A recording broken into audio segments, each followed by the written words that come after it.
기획조정실장입니다. 예. 우선 해사법원이 부산과 인천에서 설립된 것을 진심으로 축하하고 우리 곽규택 의원님 수고하신 것 축하합니다. 전라남도, 전라북도, 충청도 이 서해안 지방도 굉장히 많습니다. 그렇기 때문에 저는 전주지방법원이나 광주지방법원이 있는 전주나 광주에 해사법원이 또 설립되기를 좀 검토해 주시기 바랍니다. 네, 해당 부분도 검토하도록 하겠습니다. 네. 재판은 재판장이 운영하죠. 네, 재판 진행은 재판장이 하도록 되어 있습니다. 질서 유지도 재판장이 하지 않습니까? 네, 그렇습니다. 그러면은 법사위원회는 누가 진행하죠? 법사위원장이 진행하면서 법원 행정처장의 문제점을 지적하면서 퇴장해라 했으면 퇴장을 해야 되는 거 아니에요? 어떻게 생각하세요? 그 부분은 제가 이건 마치 말이죠. 조희대 사법부가 국회에서 입법한 내란 재판부의 구성에 대해서 원천적으로 도전을 하고 싸우자고 덤비는 그러한 인사를 한 것하고 똑같이 저는 생각합니다. 보십시오. 영장실질심사를 담당한 서울중앙지법 4명의 부장판사 중 내란 재판부 영장 담당 판사로 그 4분 중에 2분을 데려왔으면 계속 영장 기각해라 하는 사법부가 국회의 입법권에 대해서 도전하는 것 아니에요? 싸우자는 것 아니에요? 어떻게 생각하세요? 그 부분은 사법행정을 담당하는 기획조정실장이 답변하기에는 부적절한 것 같습니다. 그 사법행정조정실장이 계세요? 말이 되지 않지 않습니까? 서울중앙지법에서 계속 내란 주동자들에 대해서 관련자들에 대해서 영장을 실제로 기각하고 또 재판이 불공정하게 진행되고 그래서 효과적인 내란 재판을 하기 위해서 내란 재판부가 국회에서 입법화됐다고 하면은 조희대 대법원장이 법원행정처장이 지켜야 된다는 것은 원칙 아니에요? 말씀해 보세요. 해당 영장 판사들이 사안에 따라서 적절하게 판단할 것으로. 아니 그 많고 많은 판사 중에서 3,000명이 넘는 판사 중에서 하필 습관적 영장 기각을 해온 그 4분의 수원 브라더스 꼭 내란 재판부 영장 실질심사를 담당하는 판사로 임명할 필요가 왜 있냐 이거죠. 법원 인사는 언제 있어요? 2월 6일 이번 주 금요일 발표하는 것으로 알고 있습니다. 2월 6일. 그러면 지기현 판사는 2월 19일 날 윤석열 판결을 하고 가는 게 아니고 그 전에 갈 수 있어요? 그렇지는 않을 것 같습니다. 2월 6일 날 한다면요. 인사 발표가 2월 6일이라는 인사 발표가 하고 시행 일자는 며칠자예요? 2월 23일입니다. 2월 23일. 23일. 그렇다면은 그 2분의 내란 재판부로 옮겨온 2분의 재판장도 인사에 포함되는 사람들이에요? 그 부분은 제가 잘 모르겠습니다. 인사를 담당하지 않아서. 말이 되지 않지 않습니까? 조희대 대법원장도 자기의 권한이 있다고 하면 국회의 입법권도 존중해야 해야 되고 국민의 의견을 반영해야 되는 거예요. 사법부도 국민과 함께 가야지 무슨 당나라에서 왔어요. 화성에서 왔어요. 누가 대란 재판부를 구성했는데 영장실질심사 담당한 두 분의 부장 판사를 습관적으로 기각해버리는 서울중앙지법 그 사람들 데려왔다 하면은 국회를 무시하는 건 아니에요. 국민을 무시하는 건 아니냐고요. 답변해보세요. 답변 못 하시겠으면 들어가세요. 다음에 또 질문하겠습니다. 네, 수고하셨습니다.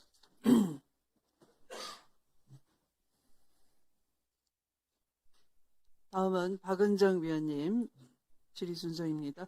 5번입니다. 법원 행정처장님, 오늘의 처장님의 태도는 매우 충격적입니다. 지난 2025년 5월 1일 대통령 후보에 대한 판결에 대해서 국민들이 판단하실 거다. 아까 그렇게 말씀하셨는데, 국민이 이미 판단했어요. 그것이 사법 쿠데타라고요. 그래서 국민이 선택했습니다. 지금 그 대통령 선거에서요. 그러면은 그 이례적인 판결, 말도 안 되는 모든 절차들을 다 무시한 그 판결에 대해서 반성하고 오셨어야 돼요, 여기에, 이 자리에. 그런데 오셔가지고 아무런 반성 없이 반성하지 않으면서 그렇게 답변하시는 건 국민을 무시하는 처사입니다. 반성하지 않는 사법부에 대해서 국민들은 냉정하게 판단할 겁니다. 조희대 대법원장으로 인정 안 해요. 많은 국민들이요, 지금. 그런 국민들의 분노에 대해서 처장님께서는 지금 그 법원을 대표해서 이 자리에 나와 계신 거잖아요. 그런데 그런 답변하시면 어떡합니까? 이게 지금 민주당 의원들이라서 지금 분노하는 게 아니에요. 국민들이 분노하는 겁니다. 그래서 지금 국민들하고 싸우시겠다는 겁니까? 그 판결이 얼마나 말도 안 되는 판결이었는지 대통령 후보가 없어질 뻔한 겁니다. 그 후에 국민의힘의 그 우스꽝스러운 그 양상들 보세요. 후보를 바꿔치기 하고 민주당 대통령 후보가 없어졌으면은 저 당에서 누가 됐겠습니까? 그러면은 내란을 옹호하는 그런 대통령 후보가 그 국민의힘에서 나와가지고 이 나라가 어떻게 됐겠습니까? 반성을 하셔야 돼요. 그런데 지금 법원이 지기현 판사가 형사소송법을 정면으로 위반해서 내란 수계를 풀어주더니 우인성 판사는 지금 김건희에 대한 재판에서 공범들에 대한 확정된 판결하고 정면으로 배치되는 판결을 했습니다. 공소시효와 관련해서요. 그리고 나서 또 어제는 충격적인 발언을 하더라고요. 특검법에 6개월 내에 재판을 끝내야 된다는 그 법을 정면으로 본인이 위반하겠다. 특검이 신속하게 재판해달라고 하니까 그런 거 왜 물어보냐. 6개월 내에 재판하지 않아도 되는 겁니다. 우인성 판사는. 특검법에 6개월 내로 재판하도록 되어 있습니다. 그런데 본인이 법을 위반하겠다고 지금 당당하게 얘기하고 있어요. 법원 행정처장님이 판사들을 행정처에서 그런 문제점에 대해서 조치를 하셔야 됩니다. 행정처에서 그렇게 하는 거 아닙니까? 이 법을 위반하는 판사들에 대해서 법원 행정처에서 제대로 된 조치하시기 바랍니다. 법무부 장관님. 예. 검찰개혁 법안 진행 상황에 대해서 제가 간단하게 물어보겠습니다. 네. 정부안이 지금 제출이 된다고 하셨고 조직법으로 공소청법, 중수청법 먼저 통과하신다고 하겠다고 했는데 공소청의 검사가 수사권을 가지는지는 굉장히 중요한 거고 그러한 권한의 유무가 확정이 돼야 조직이 나오는 겁니다. 그 형사소송법에 수사권에 관한 규정이 먼저 논의가 돼야 되는 겁니다. 그래야 조직이 나오고 인력이 나오고 예산이 나오고 배치가 나오는 거지 조직법만 덜렁 통과시키고 수사권은 나중에 어떻게 되는지 나중에 논의하겠다는 건 그것은 앞뒤가 잘못된 것이고요. 화면 올려주세요. 최근에 대통령 신년 기자회견에서 공소시효 이틀 남겨두고 송치하는 경우에 예외적 보안 수사권에 대해서 말씀을 하셔서 수사 준칙이라는 게 있습니다. 검경 상호 협력에 관한 준칙에 공소시효 어떻게 검경이 협력하는지 규정이 되어 있어요. 검찰에서 공소시효 이틀 남겨두고 송치하는 사례가 없어요, 실무적으로. 제가 있냐고 물어봤더니 검찰이 자료가 없다고 했습니다. 저한테 자료 못 내놓고 있습니다. 그런데 대통령이 저렇게 말씀하셔서 그런 사례가 설사 있다 하더라도 저렇게 협력해서 실무적으로 처리하고 있습니다. 다음 보여주세요. 보안 수사 요구를 하는 경우에 추안이라는 제도가 있습니다. 다음 거 보여주세요. 추안이라는 건 뭐냐 하면 저렇게 기록이 왔다 갔다 하지 않고 기록이 검찰에 있는 상태에서 킥스 통해 가지고 저 별지 그 추안 요구서에 따라서 공소시효 만일에 이틀 남겨둔 사건이 만에 있더라도 저 추안 요구서에 검사가 질의서를 붙여서 그대로 킥스로 내보내면은 경찰이 수사해서 몇 시간 내로 보내줄 수 있습니다. 경찰이 저 사건을 기소하겠다고 보냈기 때문에 저 수사를 경찰이 제일 잘하는 거예요. 피의자 참고인 연락도 훨씬 더 많이 경찰이 제대로 할 수 있습니다. 그러니까 공소시효와 관련해서 임박해서 송치하는 사건은 추안이라는 제도로 충분히 해결이 가능하다. 저런 해결, 1분만 더 주십시오. 저 추안 제도에 대해서 검사들이 지금도 하고 있습니다. 그러면 공소시효 임박하는 사건에 대해서 검사들이 그런 사례도 없지만 그런 보안 수사건이 반드시 검사가 행사하지 않더라도 해결할 수 있는 해결책이 있습니다. 그런데 장관님께서 그 자리에 앉으셔가지고 검사의 보안 수사권을 행사해야 되는 이유로 공소시효 임박 사건을 말씀하시면 안 되고 수사기소 분리라는 검찰 개혁 법안을 통과시키는 데 있어서 그러면 제도적으로 무엇을 보완해야 되는지를 개혁적인 검사 인사를 통해서 개혁적인 검사들하고 그 제도적인 보완책을 장관님께서 마련하셔야 됩니다. 장관님께서 검사들을 대변하라고 그 자리에 계시는 게 아니고요. 개혁적인 검찰 개혁에 대해서 제도적으로 무엇이 필요한지 저런 문제에 대해서 어떻게 해결할 것인지를 장관님께서 해결책을 마련해서 국민들께 설명하셔야 되는 겁니다. 민주 진보 진영의 시민들은 우리가 가장 사랑했던 대통령을 검찰 수사로 잃었던 슬픔이 있습니다. 그 상실감을 언제나 기억하시고 검찰 개혁에 대해서 책임감 있게 해주셨으면 좋겠습니다. 예, 저는 의원님 좋은 말씀 감사드리고요. 수사기소의 확실한 분리라는 대원칙에 손상을 가겠다는 생각은 1도 없습니다. 그리고 다만 정부 안에 아시겠지만 총리실에 지금 어쨌든 TF 구성돼 갖고 같이 의논들 하고 있습니다. 그리고 저희가 지금 인사도 말씀하셨지만 할 수 있는 한 물론 어떤 분이 개혁적인 검사인지 개혁적이지 않은 검사인지 제가 또 양단을 나눌 수는 없습니다. 다만 그래도 검찰 개혁에 같이 할 수 있는 그런 분위기를 조성하려고 저희도 최대한 노력을 다 하고 있고요. 의원이 염려하시는 검찰이 다시 수사권을 갖고서 그 권한을 오용하고 남용하지 않을 수 있는 그런 제도를 만드는 데 저희도 관심을 갖고 노력하고 있습니다. 네. 보안 수사권은 수사권이기 때문에 수사권을 검찰에 남겨두는 한 그 상황은 되풀이됩니다. 그런데 지금 보안 수사권을 남겨두겠다고 하는 저런 사례들이 사실상 실무에 있는 제도적인 보완책이 충분히 있는데도 불구하고 수사권을 남겨두는 이유가 되어서는 안 되는 거죠. 예.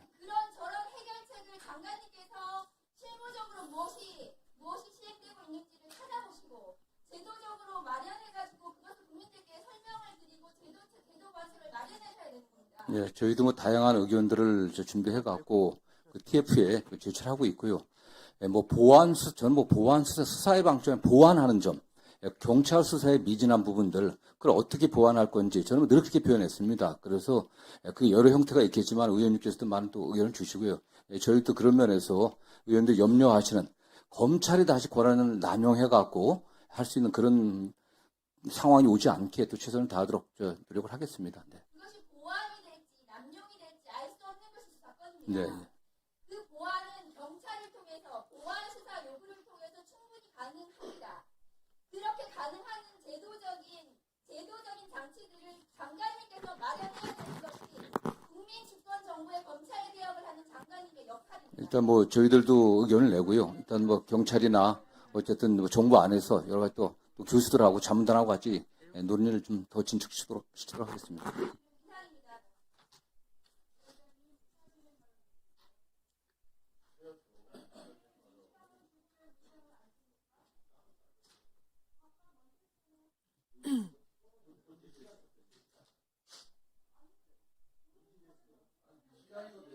자, 박준택 위원님. 네, 질의 순서입니다. 5분입니다.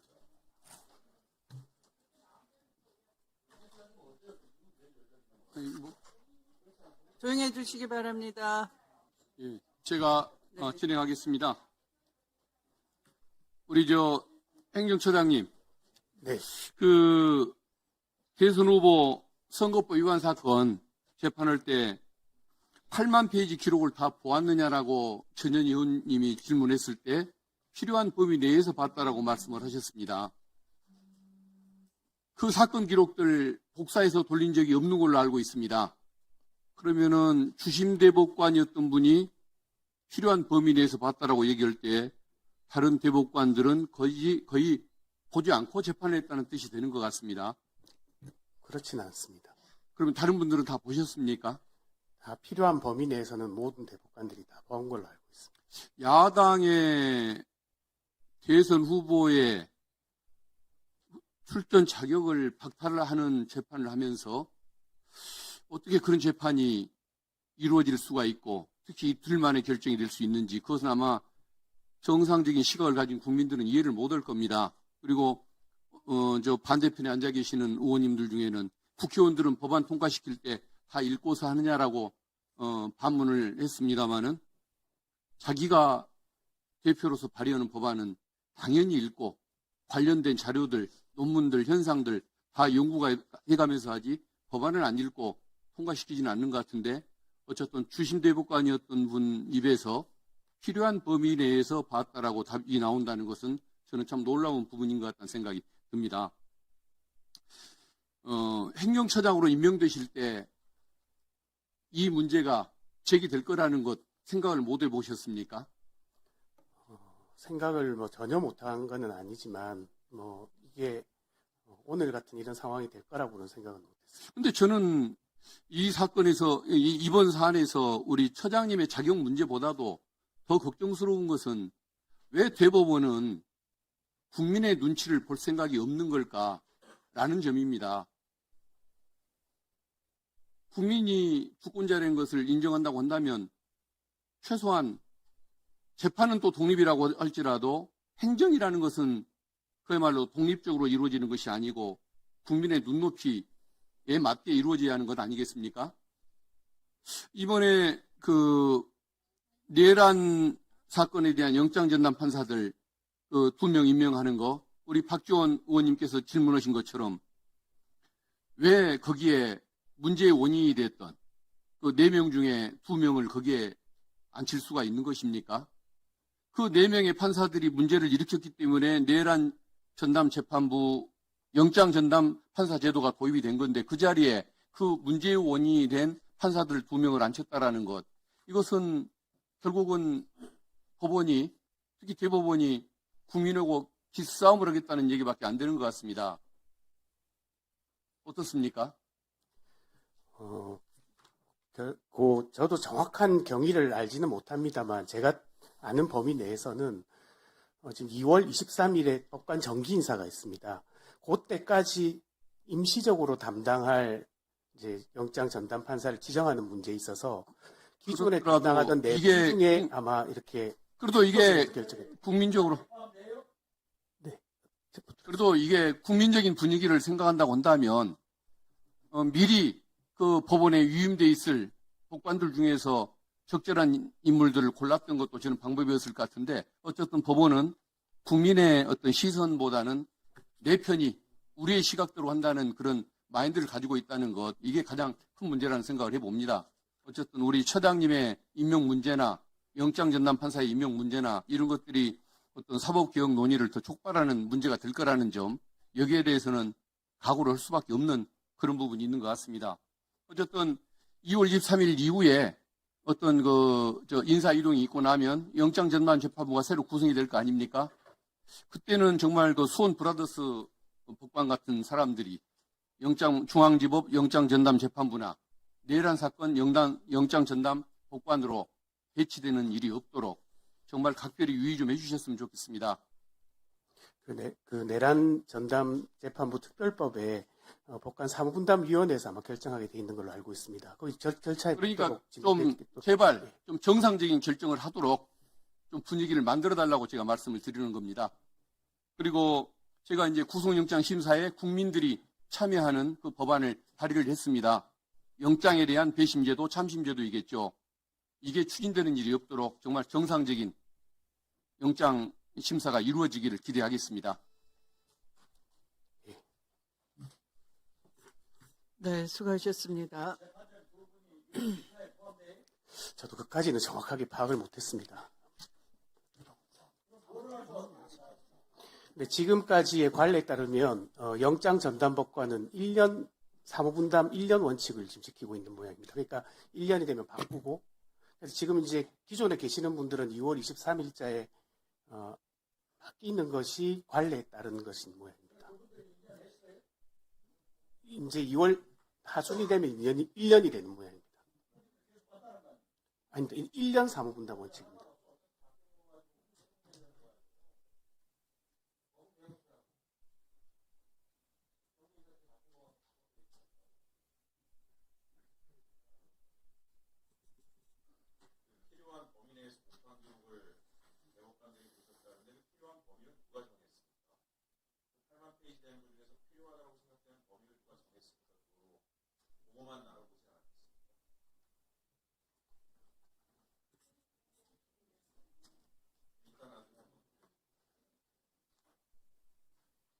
네, 다음 순서는 김재섭 위원님이십니다. 5분 질의입니다.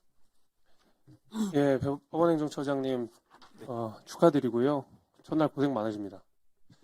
근데 앞서서 이제 뭐 민주당 의원님들께서 지적을 해주실 때에 이재명 대통령 관련 재판에서 국민의 눈높이 뭐 이런 말씀 많이 하시는데 사실 우리가 법과 양심 그리고 헌법과 법률에 의해서 재판하는 것이 국민의 눈높이에 맞춰서 재판하는 건 아니지 않습니까? 거기에 대해서는 왜 명백하게 선을 긋고 말씀하시는 게 저는 맞다고 생각하는데 아닙니까? 물론 뭐 국민의 눈높이를 무시하자는 게 아니라 당연히 제일 원칙은 헌법과 법률인 것이고 그거는 처장님께서도 직접 말씀하셨듯이 헌법과 법률에 맞춰서 그 재판하셨다고 이야기하신 거 아닙니까? 왜 거기에 대해서 당당하게 말씀하지 않으십니까?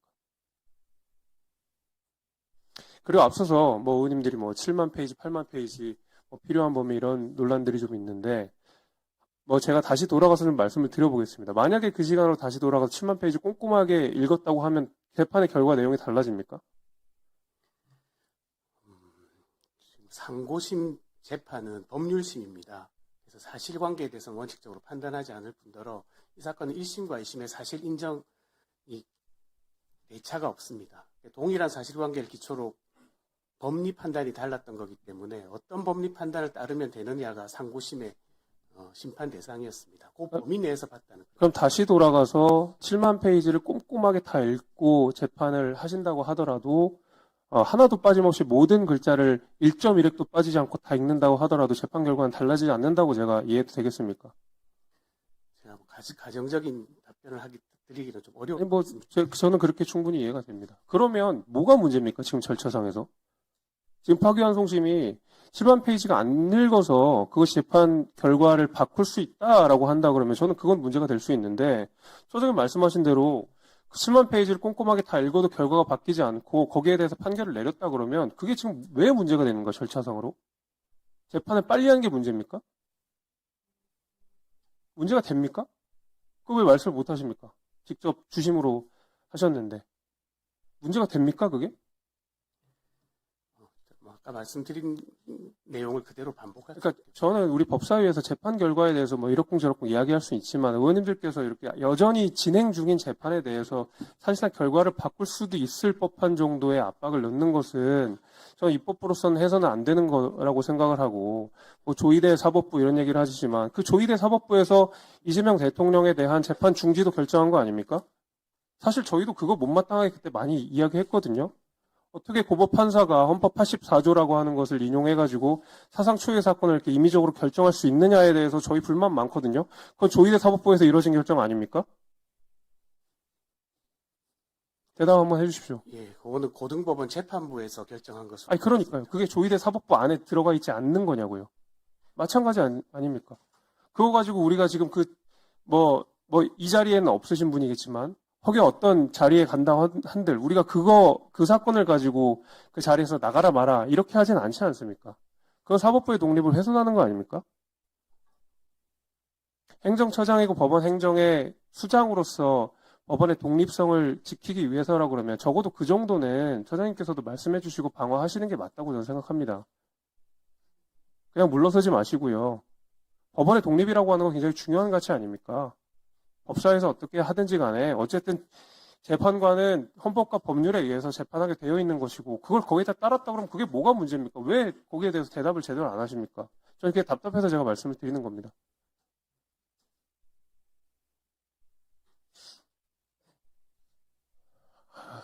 아무튼 재판 결과에 대해서는 그렇게 해서 앞으로도 법원에서 잘 이끌어 주시기를 바라고요.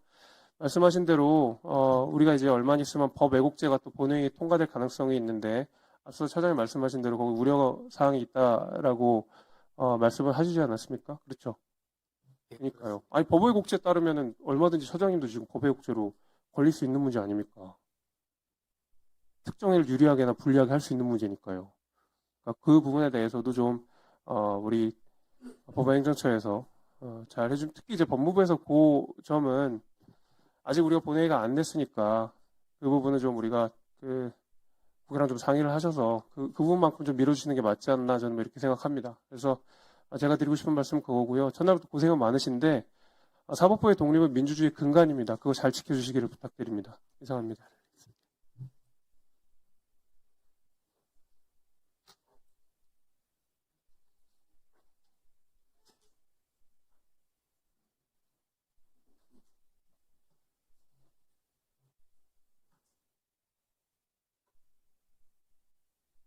행정처장님, 네. 아까 김기표 의원께서 피대의 부조리라고 말씀하셨는데요.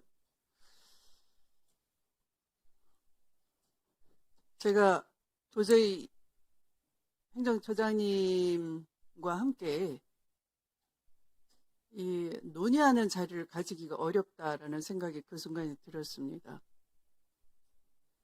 아무 느낌이 없으신 것 같네요. 그 정회의 시간 동안.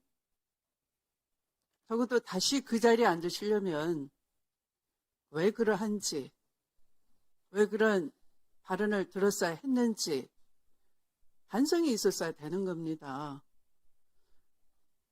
그 자리에 지금 물려받으신 거예요. 누구 대신 물려받으셨습니까? 그 전임자가 누구십니까? 예, 전임자는 천대엽 전임 행정처장입니다. 천대엽 행정처장이 국회에서 이 문제 가지고 답변하는 거 보신 적 있습니까? 예, 본 적이 있습니다. 그러면 인정하시겠네요? 국회에 출석해서 사건 기록을 다 살펴봤다라고 진술하는 것을 누누이 강조하는 것을 다 지켜보셨겠습니다. 제가 알기로는 이제 그런데 지금 주심이면서 필요한 범위 내에서 봤다라고 당당하게 말씀하십니다. 어떤 기준으로 누가 그 유무죄가 극명하게 갈리는 사건을 번개같이 필요한 범위 내에서 자의적으로 보는 권한이 어디 있단 말입니까? 그것이 사법부 독립입니까? 그러니까 이것만으로도 모순이라는 겁니다. 스스로 모순을 자인하시는 겁니다. 주심이 나오셔가지고 전임자가 사건 기록 다 봤다라고 강조하고 누누이 위증을 했는데도 불구하고 주심이 나와서 나는 당당하게 헌법과 법률에 따랐고 필요한 범위 내에서 봤다. 그래 뭐 그러시는 거예요. 그래서 국민들께서 이해하시겠습니까? 그 판결 다시 한번 들여다보십시오. 이재명 성남시장은 아니라고 하는데도 아니라는 인식, 모른다는 인식을 믿어주지 않기 위해서 당신 정도면 공인이고 국민 눈높이에서 맞지 않는 말을 하는 것이다 라고 인용을 하셨어요. 그런데 국민 눈높이가 판결의 기준이 아니라고요? 대법원 판결문에는 국민 눈높이에 당신은 유죄야 그렇게 파기환송을 하시고 이제 와서 국민 눈높이는 판결의 기준이 판단의 기준이 아니라고요? 거짓말 하시는 거잖아요. 왜 계속 거짓말 하시겠습니까?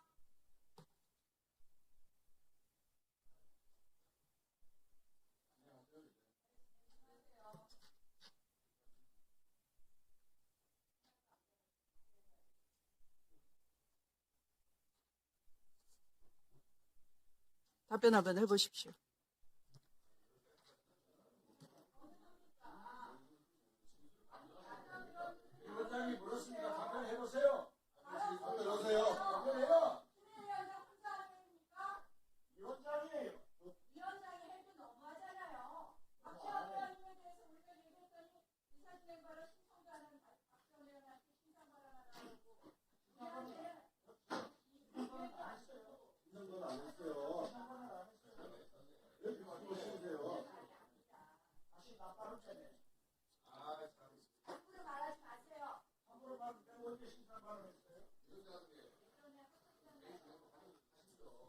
하고 있습니다. 지금 답변 기다리고 있습니다. 여러분들께서 답변을 못 듣게 지금 방해를 하시는 것이지.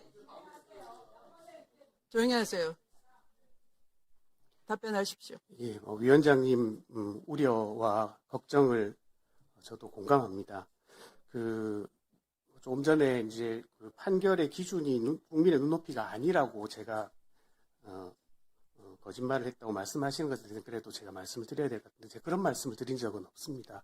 헌법과 법률에 따라서 정당한 절차, 적법한 절차에서 판결을 했다고 말씀드렸고요. 국민 인식을 판결에 인용하셨지 않습니까?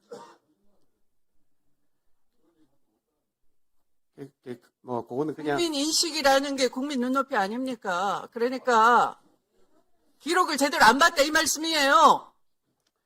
상고 이유를 판단할 수 있는 범위 내에서는 다 봤습니다. 상고 이유는 검찰 아닙니까? 상고 이유서를 낸 쪽은. 당연히 이제 답변서에 필요한 범위 내에도 다 확인을 했습니다. 답변서 내자마자 그 이튿날 전원 합의체 회부를 하시고 편결하신 거 아닙니까? 그래서 그 기록을 실제 그 순간에 어떻게 다 봤느냐를 누누이 국민의 상식으로 질문하는 거 아닙니까? 질문이 궤변입니까? 질문도 상식적이어야 되는 거죠.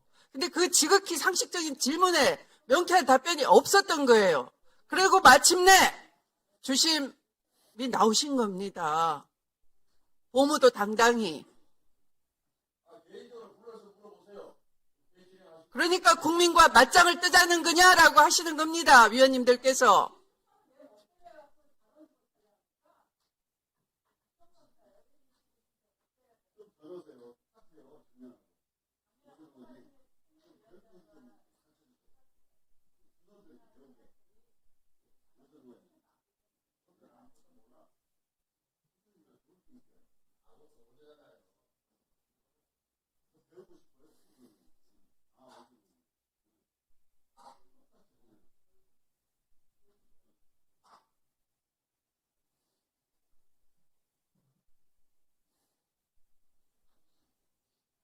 헌법과 법률은 국민 눈높이와 어긋나면 되는 겁니까? 그래서 다시 말씀드리자면 재판을 함에 있어서도 국민들이 어떻게 받아들이실지 같은 것들도 다 모든 것은 아니지만 고려의 대상이 될 수 있다는 것은 제가 말씀드릴 수 있을 것 같습니다. 이성윤 의원님 순서입니다. 이성윤 의원님 순서입니다. 예. 네. 예, 전주울 출신 이성윤입니다. 먼저 제가 2024년 6월에 전주가정법원 설치법을 제가 발의하고 20개월이 지난 어제 드디어 전주가정법원 설치법이 통과가 됐습니다. 전주에는 정말 제대로 사법 서비스를 받지 못하고 특히 가정법원이 없어서 전주 시민들이 전북 도민들이 겪는 어려움은 굉장히 컸었습니다. 선거 이후에 2년 동안 꾸준히 가정법원 설치를 요청해왔고 특별히 전주 가정법원 유치 특별위원회가 있어가지고 이 시민들께서 우리 존경하는 추미애 위원장님을 만나 뵙고 조속히 가정법원이 설치될 수 있도록 요청까지 했습니다.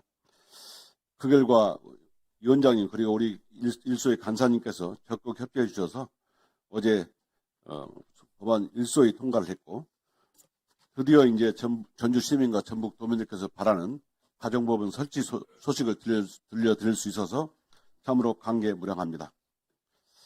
하루빨리 우리 그 본회의에서도 가정법원 설치법이 통과돼서 우리 170만 전북 도민과 62만 전주 시민들이 그 사법 양질의 사법 서비스를 받을 수 있도록 했으면 좋겠습니다. 법원행정처장님, 네.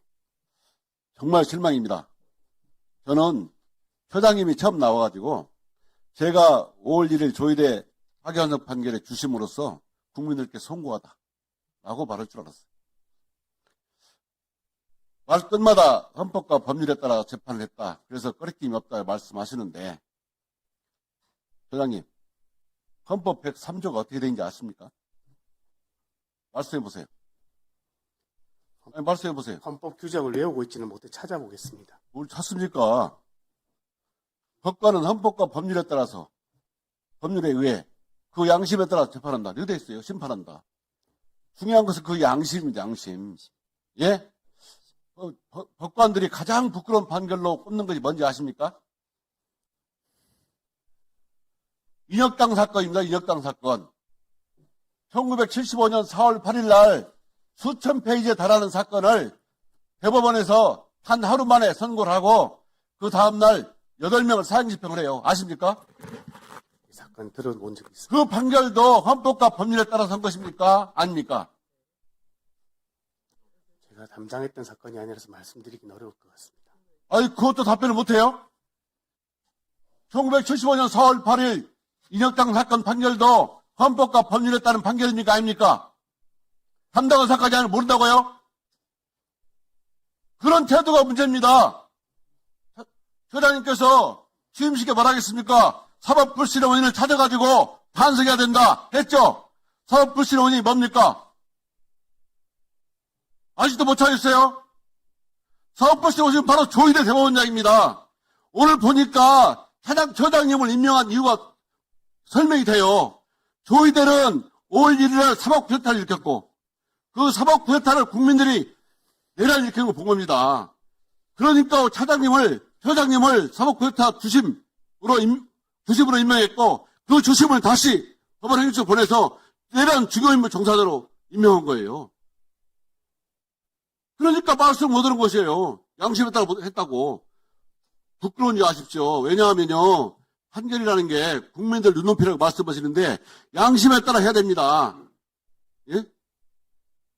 정말 양심에 따라 판결했습니까? 그리고요. 재판 기록 봤냐 안 봤냐 말씀하시는데 정말 거기서 대답하면 안 돼요. 국민들은 1년에 대법원에서 4만 건 하죠. 1인당 3,400건 재판하지 않습니까? 모든 국민들은 법원에서 내가 낸 기록 다 읽어버리지 않아요. 그런데 당신들이 뭔데? 편의적으로 사건 일부만, 기록 일부만 뽑아서 봅니까? 그러니까 불신 받는 거예요.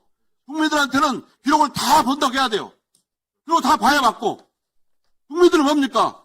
대법원은 적어도 대법원에서는 내 기록을 다 봐줄 거라고 생각하는 거 아닙니까?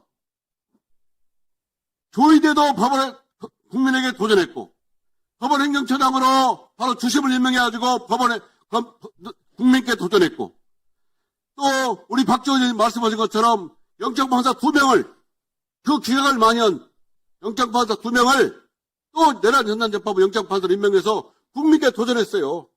도대체 조희대 대법원은 국민들이 그렇게 우습고 안중에 넣었습니까? 지금 처장님도 똑같은 태도를 보이고 있어요. 이러면 법사위에 나오기 어렵습니다. 1년 내내 그럴 거예요. 보세요. 진심으로 사과드리고 국민들께 반성해야 됩니다. 답변해 보세요. 그래서 좀 전에 제가 답변 드린 것 같습니다. 또 다른 답변 드릴 건 없습니다.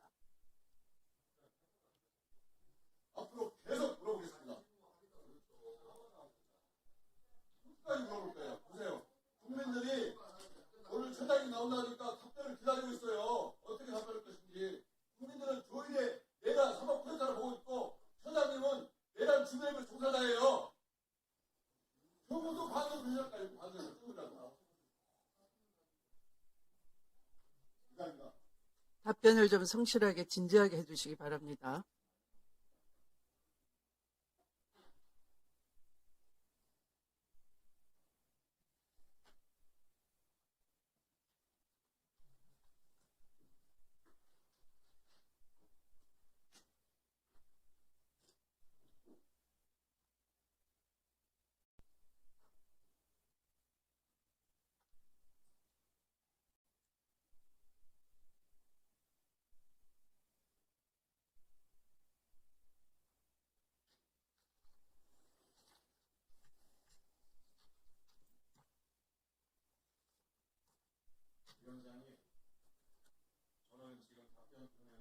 아니, 발언권 드리지 않았습니다. 네. 아마 대법원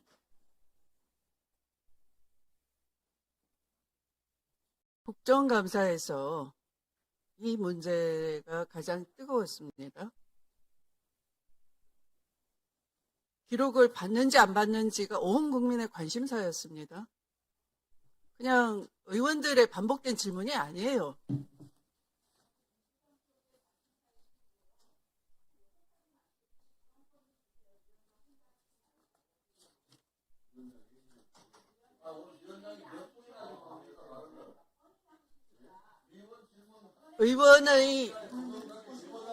의원들은 국회법을 준수해 주시기 바랍니다. 또다시 경고할 수 있습니다. 발언권 제한하거나 퇴장을 명할 수 있습니다. 위원장의 진행에 방해하지 말아 주시기 바랍니다. 자, 그러면 그 당시 대법관으로서 이 문제에 대해서 관심이 없었다면 첫 번째는 기록을 다 안 봤다는 것. 두 번째는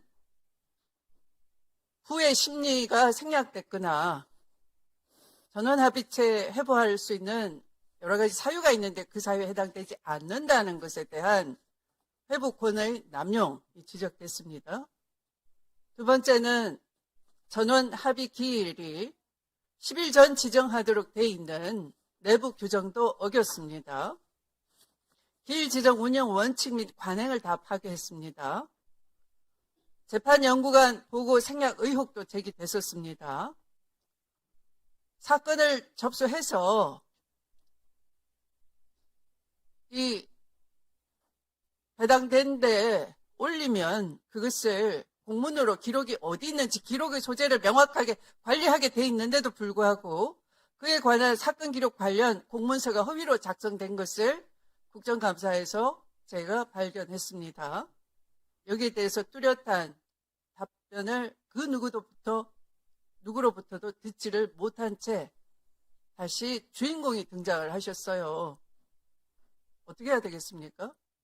답을 들어야 되지 않겠습니까? 그런데 위원들이 질문할 때마다 그러면 종전과 같으니까 나는 헌법과 법률에 따라서 했고 드릴 말씀이 없습니다가 답변이 말이 되는 겁니까?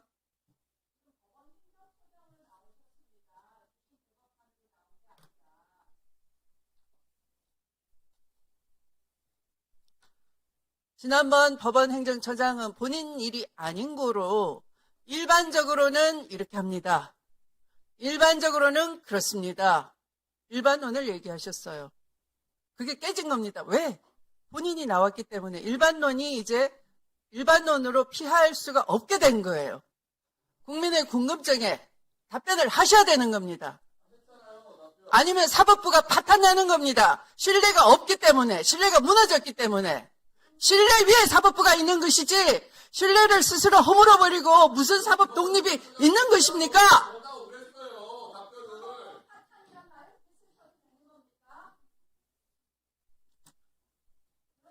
본인한테야 넉넉한 판결 부합해주니까 좋으시겠지. 사법부 파탄 안 났겠죠.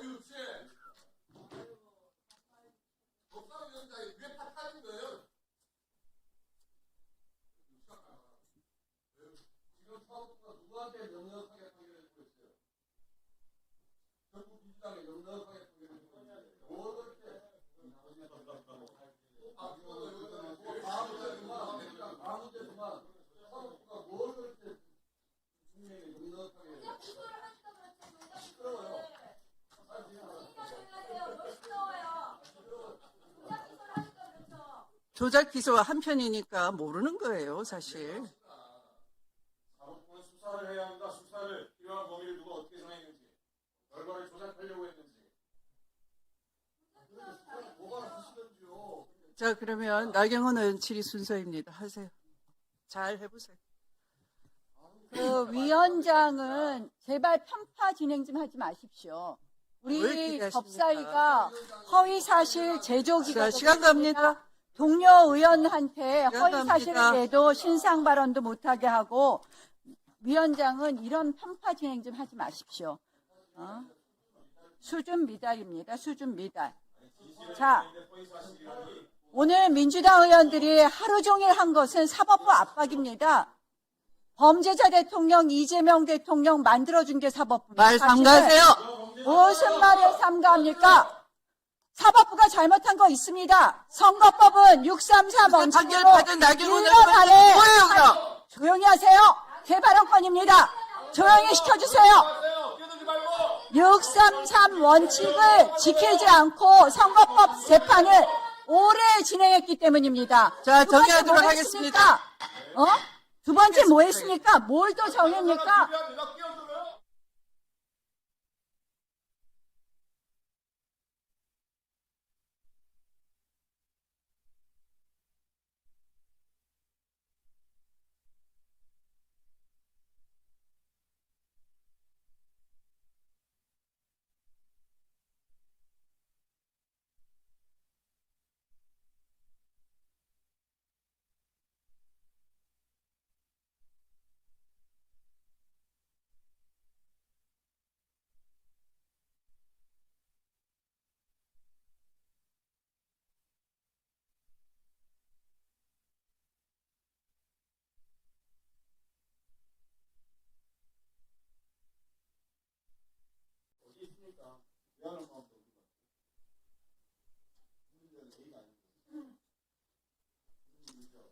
네, 그러면 서영교 의원님 질의하시겠습니까? 네, 5분입니다.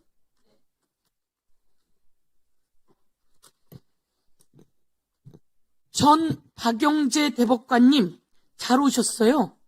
꼭 묻고 싶었어요. 오늘 이 자리에. 자, 사건 기록을 볼 수 있는 것으로 되어 있습니다. 배당되어서 보기 전에 사건 기록을 볼 수 있는 것으로 되어 있습니다. 이렇게 되어 있죠? 사건 기록을 볼 수 있는 것으로 되어 있다. 이건 어디에 나와 있어요? 전자기록은 말할 것도 없고, 그 다음 종이기록도 대법관이 원하면 사건이 접수되는 순간 볼 수 있는 것으로 알고 있습니다. 알고 있죠? 네. 그러면 본인이 원해서 자기에게 배당되기 전에 본 적 있어요, 없어요? 저한테 배당되기 전에 본 적 있어요, 없어요? 본 적 있어요, 없어요? 본 적이 있습니다. 어떤 걸 본 적 있어요? 어떤 예를? 사실은 이제